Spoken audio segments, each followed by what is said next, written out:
Good evening. Thank you for coming out tonight. We'll go ahead and get started. My name's Claudia Williamson, and I'm the Probasco Chair here at UTC and a professor of economics. Before introducing tonight's speaker, I want to give you a little bit of history of the chair and the Burkett Miller Lecture Series. So the Probasco Chair Free Enterprise at UTC was established in 1976 by Burkett Miller, a leading Chattanooga attorney and a philanthropist. The endowed chair named in honor of Miller's longtime friend and well-respected Chattanoogan, Scott L. Probasco.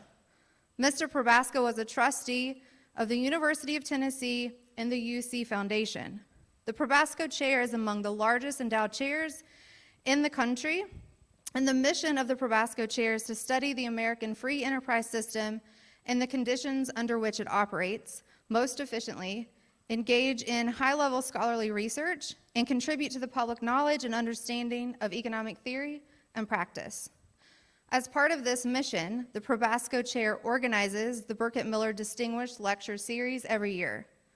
This series is designed to be a forum for inquiry, which brings together internationally recognized scholars, practitioners, and thinkers to UTC to speak on topics critical to understanding a market economy.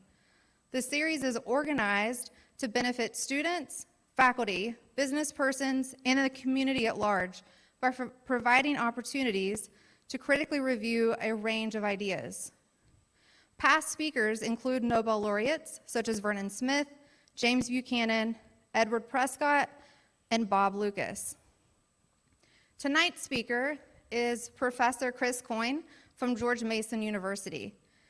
Chris Coyne is also the Associate Director of the F.A. Hayek Program for Advanced Study in Philosophy, Politics, and Economics at the Mercatus Center at George Mason. He is a co-editor of the Review of Austrian Economics and the Independent Review, and he also serves as a book editor at Public Choice. Chris has authored numerous books on the political economy of war, of which many of the ideas he'll be discussing tonight, and we will also be giving out 2 of his books at the reception that we're holding after his talk. He has also authored and co-authored numerous journal articles in which I have benefited from personally. Chris was on my dissertation committee, and we have also written several journal articles together. So please welcome Professor Chris Coyne to UTC.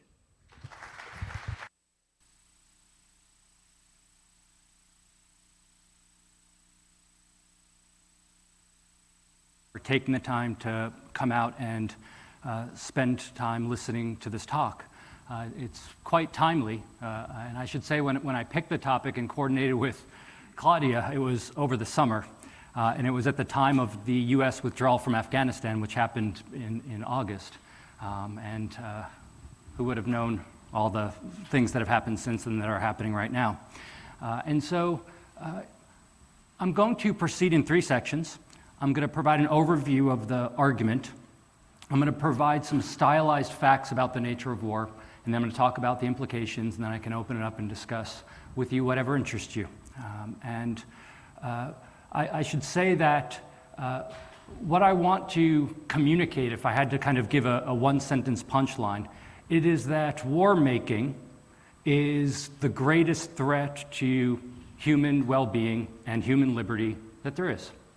And as I'll show you in a moment, this point is not novel to me in any way, shape, or form. It has a very long history.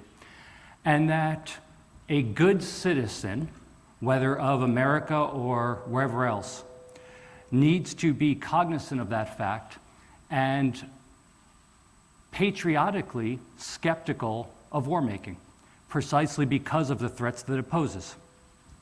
And so let me begin with an article from the Wall Street Journal. This is from January. It was an article that associated this picture. And I think it nicely captures how many people think about the world. And to my way of thinking, this is a piece of propaganda. And so think about what you have here. You have China and Russia. They're the octopi in the background. They have scowls on their face to indicate that they're evil.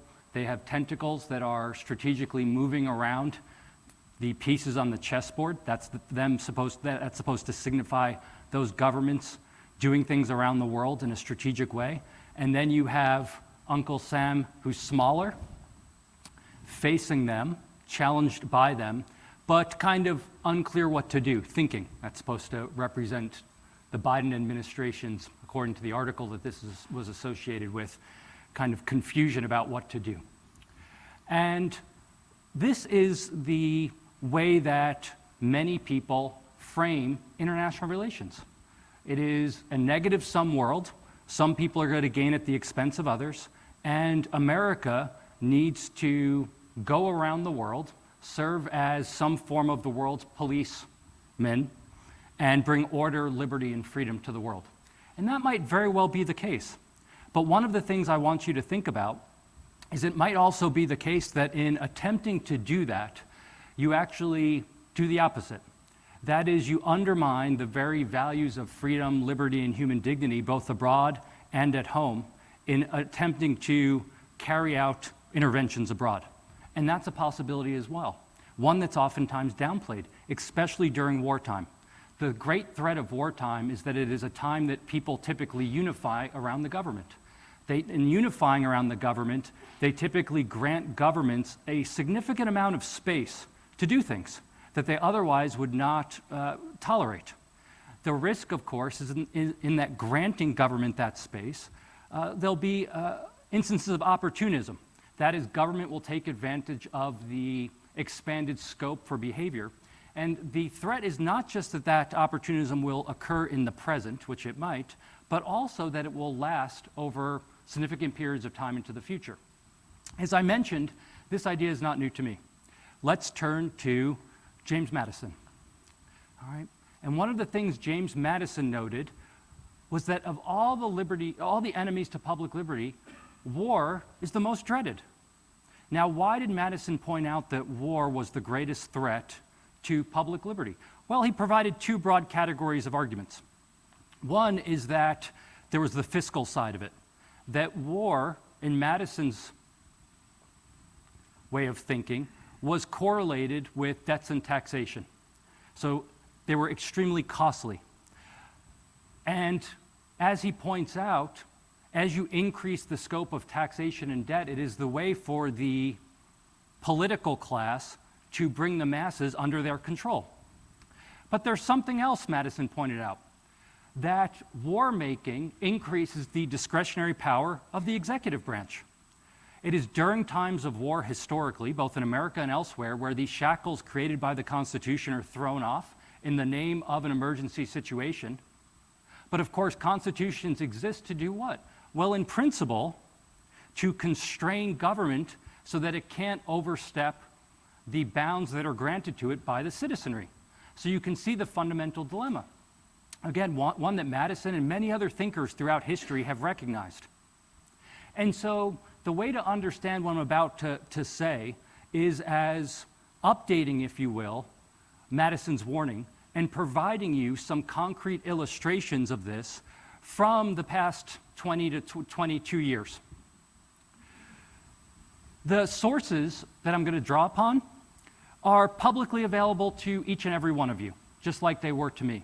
And I chose them on purpose because, as I mentioned a few moments ago, one of the things I hope to impress upon you is that being a citizen in a free, self-governing society necessitates people, number one, to care about freedom, not just to offer rhetoric around it, but to actually care about it and the fact that governments can protect that freedom but also undermine it.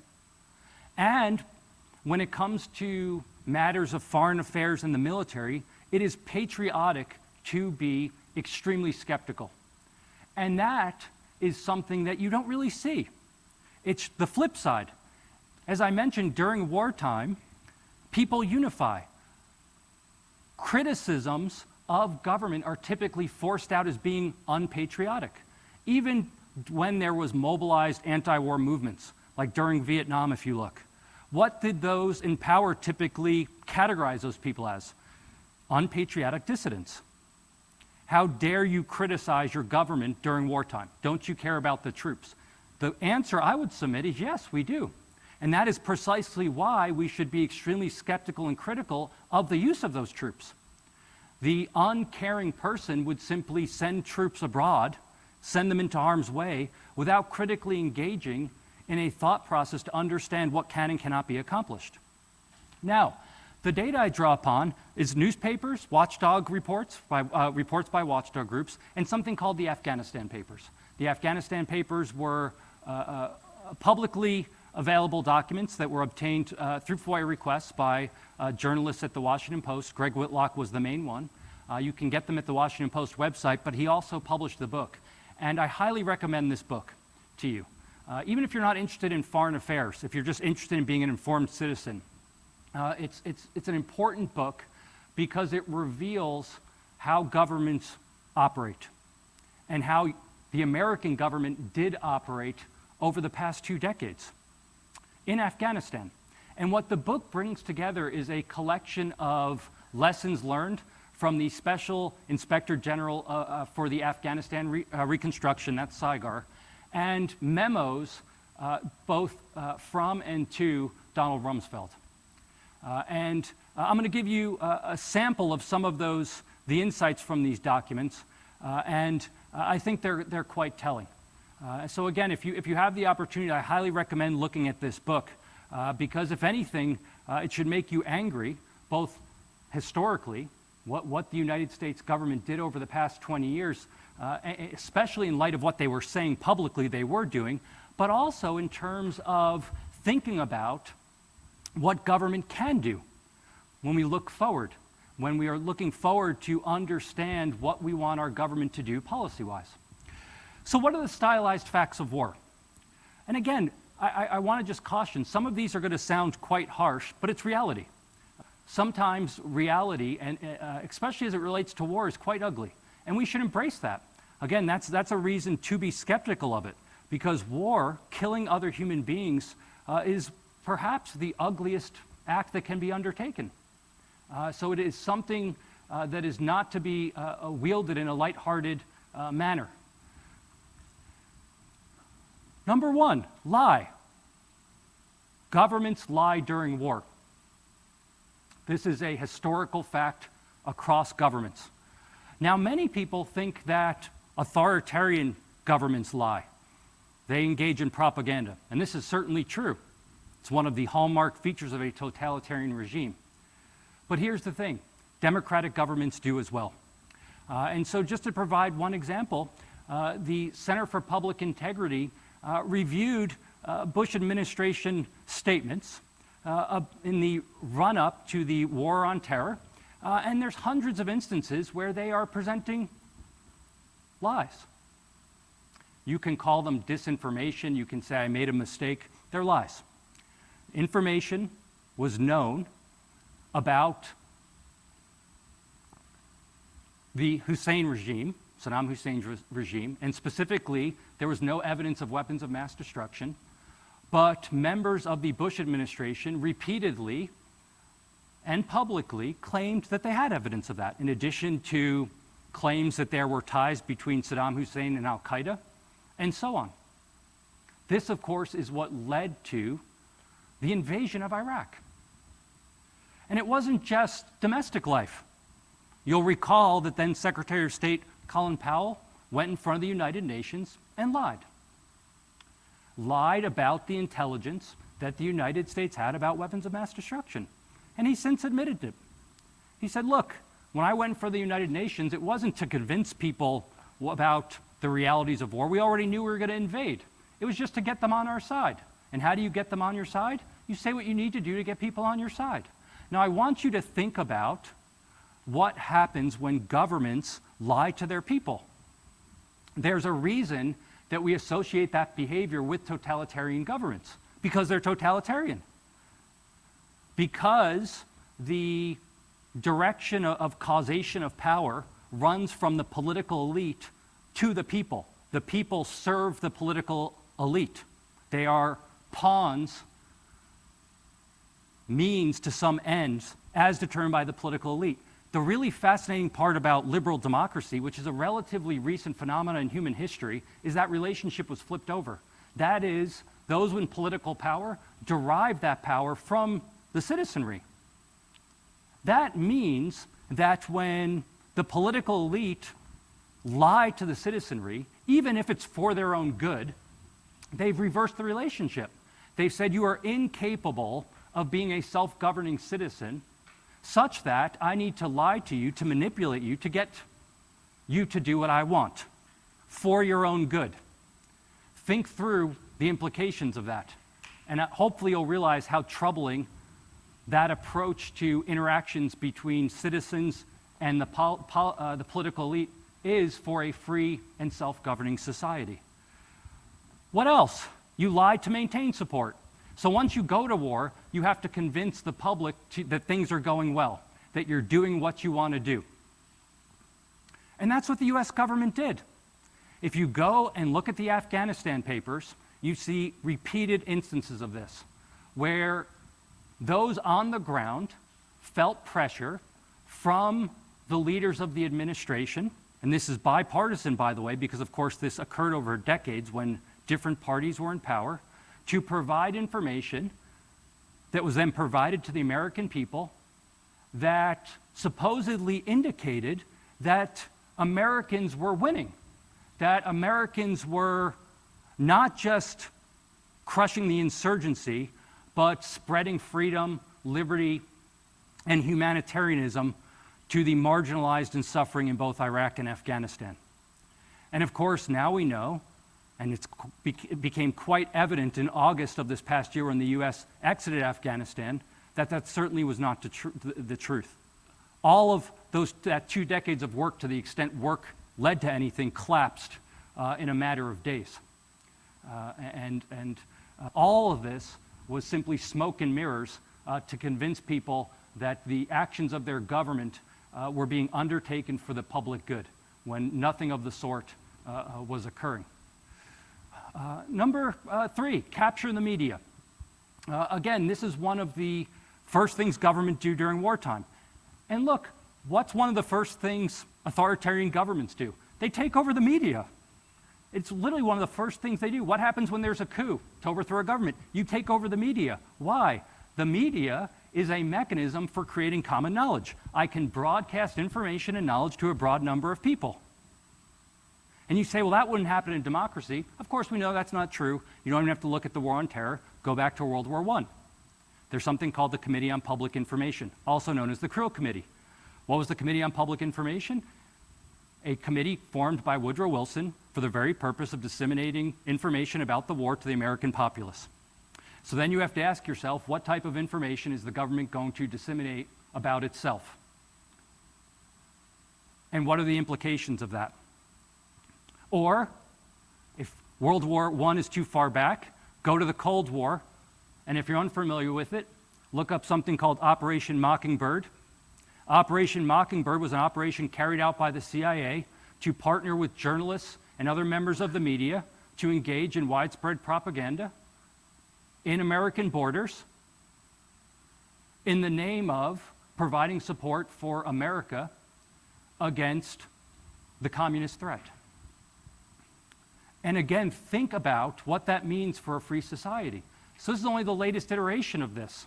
It's not like these are the first time these things have happened. So what happened during the Bush administration? Well, it would go something like this. The Bush administration would give talking points to supposed military and national security experts. And they were experts from the standpoint they had a background in national security matters. But what they didn't reveal was that they had relations with the Pentagon. The Pentagon, and the White House would then use those repeated talking points as evidence of experts supporting what they wanted to do. So again, you see the problem. It's an effort to manipulate the information that is available to the citizenry in the name of achieving certain political goals as identified by the political elite.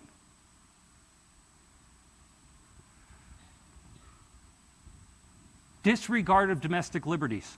As I mentioned, wartime, there's a reason all is fair in love and war.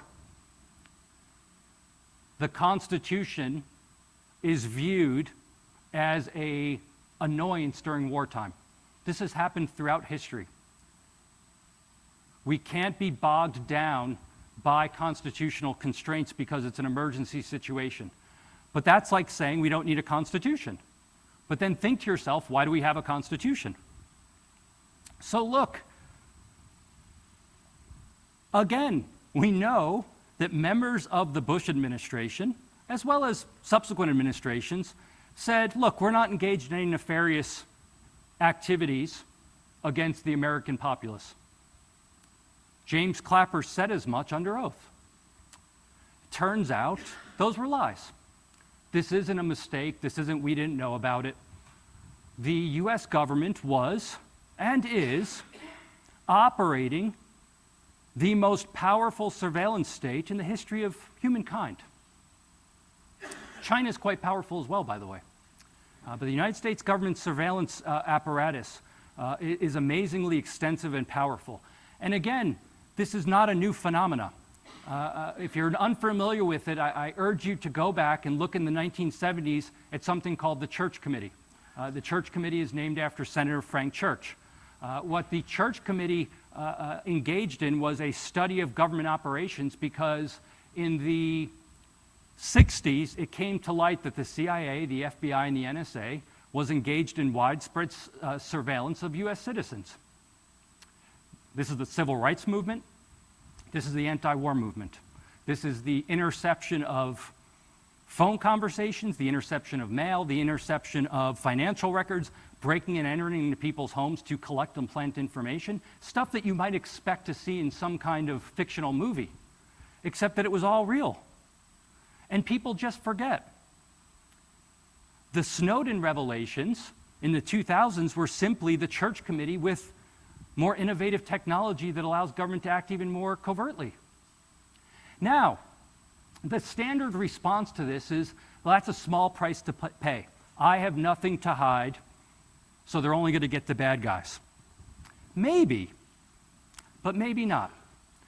So if we go back to Senator Frank Church, again, the head of the Church Committee, in an interview that he did after they released their report, he said, look, and this is again the 70s, he said the US government surveillance apparatus is so powerful that if a bad person took over, there would be no place for Americans to hide. You could not escape the eye of government. And that was 70s. So I want you to think about the technological advances that have taken place since. And I would submit that Church's warning is of greater import today than when he first said it. So a thought experiment that you can do to kind of check your thinking on things, not with foreign affairs, in general it's good because we all have human biases to kind of go with the team that we like, whomever, whatever that team is politically. You know, it goes back to the famous philosopher David Hume. And David Hume put forth something that's often referred to as Hume's political maxim. And he said when we're thinking about politics and constitutional rules, assume that the knave is in charge. So in contemporary language, imagine your most despicable politician. It can be an actual politician or a hypothetical in your head. And then think about if that person was in charge of the levers of power that you have granted them or that you wish to grant them. And think about whether you would want them to be wielding that power. If not, that is, at a minimum, reason for skepticism. And if you still support it, then you just have to think to yourself, well, let me think through the mechanisms in politics by which people are selected to be in power. And then you have to be quite confident that people that you judge to be good people are going to be selected.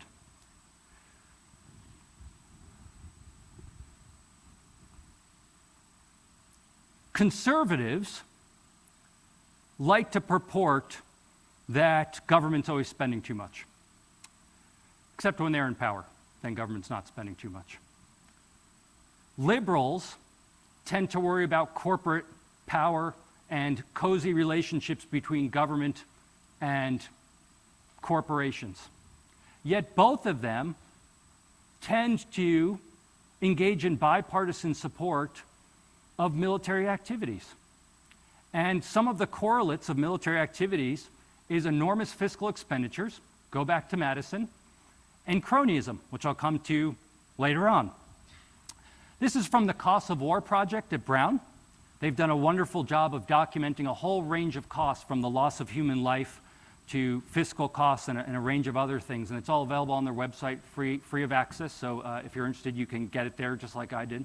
They estimate the cost of the war on terror, $8 trillion. All right, we know through expenditures it's close to $6 trillion. And then their estimate of future obligations is 2.2 trillion. All right? So even if that 2.2 trillion is overstated, it's still a lot of money. And what you need to reflect on is, do you think the return on investment that your government spent money that represents American citizens, do you think the return on investment is adequate? And I'll leave that up to you to decide. Now, here's the thing. Politicians, irregardless of political party, always have an incentive to understate the cost of programs that they advocate. And so a good rule of thumb is to think in your head, all right, whatever they say, I'm going to multiply it by, I don't know, 5, 10, 20, something like that. But even that, in the case of the wars in Iraq and Afghanistan, would be an understatement. If you go back and look at what the Bush administration was projecting would cost, it was zero. That was the oil's going to pay for it, and we'll be out in a month, to a couple $100 million. You certainly won't find anyone talking in the realm of $5 to $8 trillion. So one of the things that you need to be cognizant of, again, as a critically thinking citizen, is that when you engage in war making, it is extremely expensive, both for the current generation, but you are also shifting costs onto the young and unborn. And are you comfortable doing that? If that gives you pause, then war making should give you pause, because war making rarely comes on the cheap. The U.S. government, even during peacetime, spends about $1 trillion a year on the military, and that number is only going to go up. The budget proposal I saw that President Biden just put forth, I think, asked for a 10% increase in the military budget. They won't get that because there's always negotiations, but it's going to go up in the wake of the situation with Russia. Who benefits from this? Well, lots of people benefit. Some of the money that's spent does help people that are suffering. So it's not like no money goes to people that are suffering. But I want you to think of something. If you're ever bored and want to get frustrated, go look at the organizational structure of the Pentagon. And just Google Pentagon audit. Because Bill Clinton passed, to what my way of thinking is quite a nice bill back in the 90s. And it's very straightforward. It required the major agencies of the federal government to pass an audit every year. That doesn't strike me as crazy. The IRS requires private businesses to be able to pass an audit. So doesn't that seem like a logical application to require the same of the government that is supposed to serve the people? There is one agency that has never passed an audit under that bill. And by the way, they only started getting audited a couple of years ago, and that's the Pentagon. It is a bureaucratic nightmare, and that is not hyperbole. You can go look at the craziness that is the Pentagon when they acquire weapons and the number of steps involved.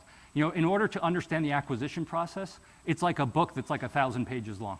All right, the Pentagon has something called the Defense Acquisitions University. You have to go to school to learn about the acquisition process. It's that complicated. It's just red tape on top of red tape. So what happens? Even during peacetime, there is a significant amount of money that cannot be accounted for, and no one's held accountable because it's for all of us. We're all responsible. But when everyone's responsible, no one's responsible. Now, I want you to think about, logically, what happens when you take that same kind of structure and inject trillions of dollars into it and require people to spend it quickly because you're at war. Presumably, we would expect that all of the pathologies that are present during peacetime are amplified. And that's exactly what you see. So you can just go look, if you're interested, and go look at all the reports that are publicly available about special interest groups getting government contracts to line their own pockets, and it's doing nothing at all to help people that are living in Iraq and living in Afghanistan. All of the sugar-coated language is there. We're building schools, we're building hospitals. But schools and hospitals are only useful if they serve the people they are intended to serve. And these are not one-off things. It is example after example, such that you will get exhausted looking through them before you are able to exhaust the number of examples. I know this because I've tried. A disregard for human life. Now your reaction might be, no, we care about human life. We have the Geneva Conventions. And the US government is quite good relative to other governments at having rules of engagement that try to show concern for civilians. So that's true. But they also take steps that don't show concern for civilians, and they lie about it. And one of the main manifestations of this during the War on Terror was the use of drones. So if you go back, so drones have existed since World War II. They just had the form of like a radio-controlled plane that was used for training. Then during the first Gulf War, they were used for surveillance. And then it's under the Obama administration where the use of drones in a militarily offensive manner was adopted as a widespread tool to offensively attack targets. And if you listen to politicians speak, they'll talk about drones in terms of them being scalpel-like and highly surgical, and making it seem like they only kill the bad people. Now, there's a couple problems with this. One is that presumes that you can identify the bad people from a distance. Number two, that you're not going to kill civilians because those bad people are somehow isolated. Both of those are wrong. And now we have lots of evidence of that. They're wrong, number one, because identifying bad people from afar is really difficult to do. Such that, if you've ever studied this, or you choose to look it up and read about it, you'll see something called signature strikes. A signature strike is a drone strike that relies on certain signature behaviors of people on the ground. Let me give you an example. US policymakers had determined that terrorists like to travel in caravans. That's a signature behavior of terrorists, according to experts. So if you're looking from on high and you see a caravan traveling, you can presume that that's terrorists, except when they're not. So if you Google drones wedding party, you'll see that one of the errors the US government made was striking a caravan, which was actually a party of cars driving to a wedding. Signature strikes are highly inaccurate. On top of that, terrorists don't live on terrorist island. They are embedded among a broader community of people, many of whom are just ordinary citizens. And you can't just launch a missile and strike a person who's embedded in a community. It has spillover effects, both physical effects, but also psychological effects. I want you to think for a moment about the strong but appropriate reaction that Americans had after the 9/11 attacks in New York City, the Pentagon, and how that felt. It was a terrible feeling. Now imagine if you live in another society and foreign governments are flying aircraft overhead and dropping bombs and missiles. If you could try to put yourself in the shoes of others, how do you think they perceive that? How do you think they feel? I would submit they don't like it, just the way we don't like it. And that's something that's oftentimes not discussed at all, the people being intervened upon. And again, now we have evidence that civilians were killed. How many? We don't know because the US government won't tell us anything. It's secretive. By the way, if you want one example of this, which some of you might have been familiar with, so the US government exited Afghanistan on August 30th. On the 29th, they launched a drone strike. The risk was, as US troops and personnel were headed to the airport, that members of ISIS were going to attack them and attack the airport. And that was a legitimate concern. So they had drones flying above. And they launched a drone strike. And they killed people. At first, the US government went on TV and said, we killed ISIS sympathizers, this is good. About a week later it came out, it wasn't an ISIS person. It was a humanitarian worker who worked for an American NGO providing nutrition to suffering Afghan citizens and his family and others. He was carrying water jugs to his car. The drone above and the operator of that drone mistook them for bomb materials. They launched the drone strike. It killed the aid worker, 9 other people, 7 of which were children. In some sense, that very sad and tragic moment, which, by the way, no accountability, because the Pentagon polices itself and does its own investigations and just says, we just made a mistake. It was good, we thought it was good intelligence, and it wasn't. So you need to think to yourself what the implications of this are. These are not tools to be wielded lightly. You are murdering another human being. And you need to be comfortable with that if you endorse this type of behavior. Of course, most Americans don't even know what's going on. They'll just flip the channel or flip the newspaper page to the extent they look at newspapers anymore. Disregard for international law. We have international laws against war. They're codified in the Geneva Conventions. Plural, there's multiple Geneva Conventions. And that is supposed to be the way that countries that are committed to liberal principles, human dignity, human rights, treat prisoners. And even if others don't follow those laws, liberal governments are supposed to rise above. Just because other people do bad things to other people and act in an illiberal way doesn't mean that the beacons of freedom, liberty, and democracy stoop to that level. That's the idea, at least. But we know now, and we've known for a while, that the US government carried out systematic war crimes, violations of international law in the form of torture, in the form of black sites. What are black sites? They are secret prisons in countries that are typically authoritarian, so they don't have constitutional constraints, where the US government would abduct people, fly them to the prisons, and then torture them because they weren't subject to domestic laws, because there are no domestic laws. By the way, this is not some new phenomena. The US government has been developing its various torture programs since the 60s, the 70s, and focusing specifically on psychological terror, what's called clean torture, torture that doesn't leave physical marks, although dirty torture was used as well. Now, people justify this in government. They say we need to do it in order to protect the American people.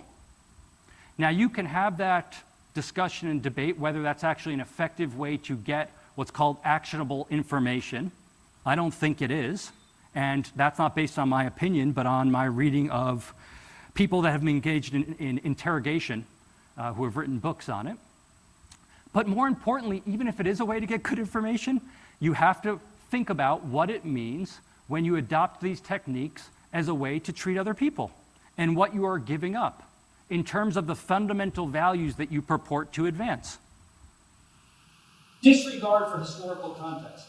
One of the reasons I suggested the Afghanistan papers is they are truly eye-opening, even at the most basic level. So if I said to you, look, we're going to invade a country and rebuild democracy, I would hope that one of the first things you said is, well, let's talk about the history of the country. Let's at least check out like a book and read it about the history of Afghanistan. That wasn't the case. It is truly shocking that there's multiple reports, and that goes for Doug Luth, it goes for Stanley McChrystal, where they freely admit we didn't know anything about the history of Afghanistan. We invaded a country, overthrew the government, and attempted to rebuild the government without knowing the basics. Just think about that for a moment. Think about that way of operating, irregardless of where you fall down on the efficacy of the overall intervention and whether you thought it was a good or bad idea or justified or unjustified idea. I just want you to take that into account. Disregard for perverse consequences. Injection of hundreds of millions, if not trillions of dollars into a country that is basically a weak and failed state. What do you expect to happen? Corruption, thievery, the securing of massive amounts of funds and weapons by those who are physically strong and who then turn them against the weak and the marginalized who are already suffering. And that's exactly what we saw. You know, Afghanistan is the largest producer of poppy, of opium. And if you want to get depressed, go look at opium production during the US occupation, when billions of dollars was invested in combating opium. It went up, by the way. Opium production today in Afghanistan is higher than it was at the time of the invasion.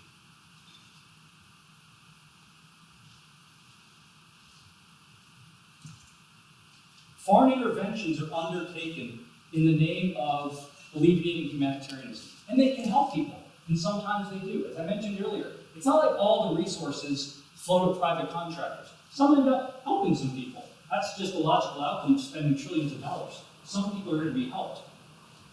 But here's the thing. If you look, oftentimes, what happens is Western governments intervene, they leave, and then things unravel into a significant humanitarian crisis. Two examples in reverse order. One is Afghanistan. The US government left, and things devolved almost instantaneously. And there's an ongoing humanitarian crisis.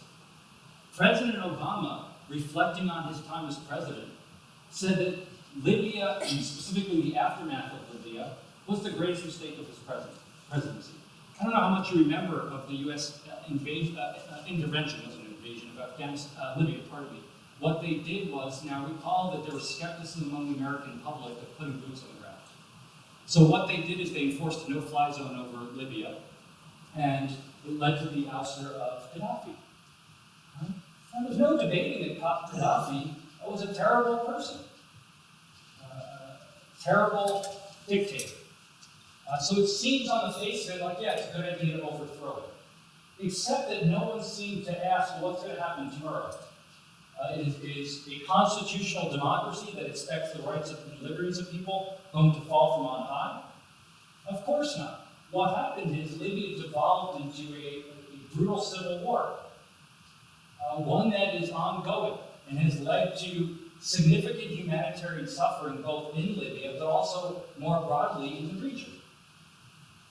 Now, pointing that out by itself is not meant to be a stopping argument against all future interventions.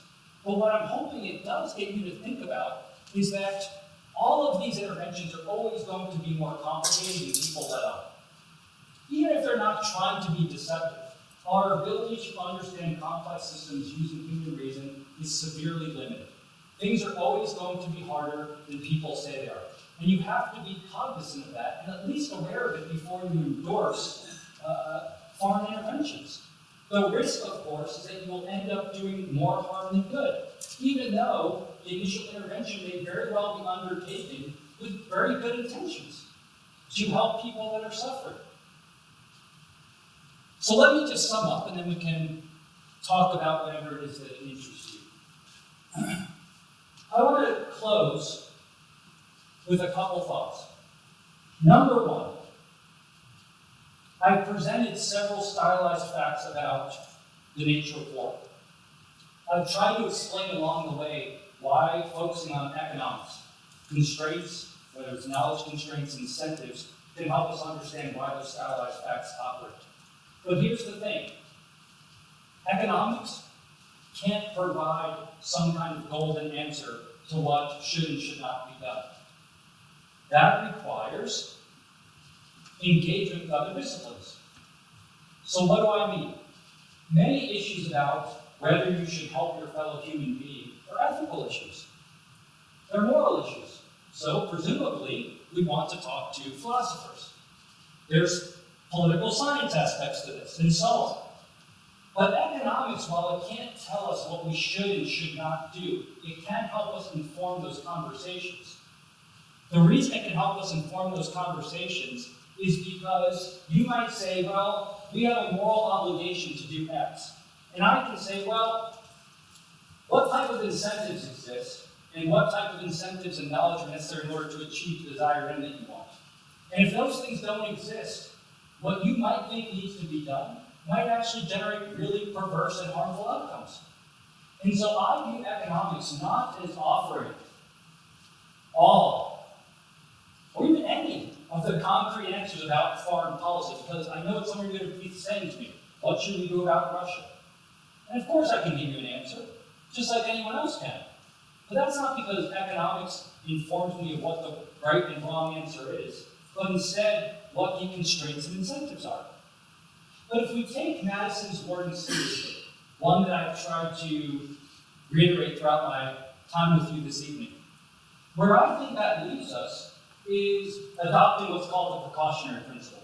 The precautionary principle is something that is typically applied to environmental issues and technological issues. And it says that when there is the possibility that some innovation or some action might do irreparable harm to the environment or to humankind, the burden of proof for those advocating that action needs to be extremely high. Extremely high. And what I suggest is that we take the precautionary principle and redirect it to government. And specifically to the national security state. And the burden of proof needs to be extremely high when those who wield control over the political instrument claim that they want to intervene abroad in our name. For the reasons I've pointed out. For the reasons that are empirically and historically grounded. Now, what that benchmark is for the level of evidence needed, I'll leave to each of you to figure out for yourselves as a critically thinking citizen. That's not for me to tell you. The second thing I want to point out is I want to go back in history. If you've ever heard the term Pyrrhic victory, it comes from King Pyrrhus, who was a Greek king, who battled the Romans. And they beat the Romans in these battles, but they suffered such significant losses in their capabilities during the victories that it led to their demise. So if you ever hear the term today, Pyrrhic victory, it's a victory that was so costly that you lost the war, if you will, even though you won the battle. And here's what I want you to think about. There's a reason Afghanistan has the moniker, the graveyard of empires. It's because very wealthy, big, well-established countries intervened in Afghanistan, so Britain, in the Afghan-Anglo Wars, there was 3 of them, the Soviet Union, in the Soviet-Afghan Wars, invaded and occupied Afghanistan, and suffered significant losses which affected the very fabric and existence of their societies. Not long ago, at the end of August, that's really not that long ago, the US government extracted itself from the graveyard of empires. The curtain has been pulled back on what that involves. We have the Afghanistan papers. It is readily publicly available to anyone that wants to see it. The risk that we run is that there might come a time whereby the US government is unable to extract itself from the entanglement of interventions and associated costs. And it might very well lead to the downfall, not just of American well-being in some wealth sense, even though that might happen as well, but in terms of the loss of the fundamental values, which to my way of thinking, make the American project unique in the history of mankind. And it's for that reason that I hope at a minimum, even if you come down on the side of a proactive foreign policy, that you'll take into account the issues that I've highlighted this evening. Thank you all very much for the time. I appreciate it.